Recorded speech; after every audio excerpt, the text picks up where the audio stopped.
Commençons dès la Genèse, dans la création du monde.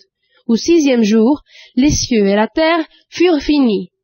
Dieu bénit le 7e jour et il le sanctifia, parce qu'en ce jour il se reposa de toute son œuvre qu'il avait créée en le faisant.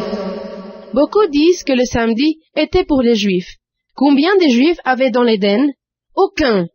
Adam et Ève représentaient toute l'humanité, et ceci le confirma Jésus quand il était sur la terre. Le sabbat a été fait pour l'homme, et non l'homme pour le sabbat. Des preuves que le samedi était connu sont, avec Noé, après 7 jours commença à pleuvoir, et chaque 7 jours envoyait une colombe afin de voir si les eaux s'étaient retirées.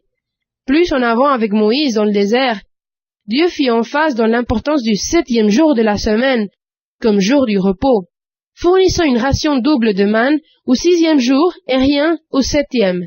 Ce miracle hebdomadaire a duré 40 ans, c'est-à-dire plus de 2000 samedis successifs. Quand Dieu écrit de sa propre main les 10 commandements, le jour du repos reste consigné ainsi. Souviens-toi du jour du repos, pour le sanctifier.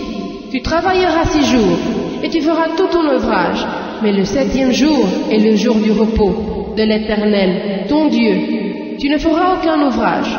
On utilise le mot « souviens » parce que l'homme savait déjà dès la création que le samedi avait la sainteté que Dieu le donna.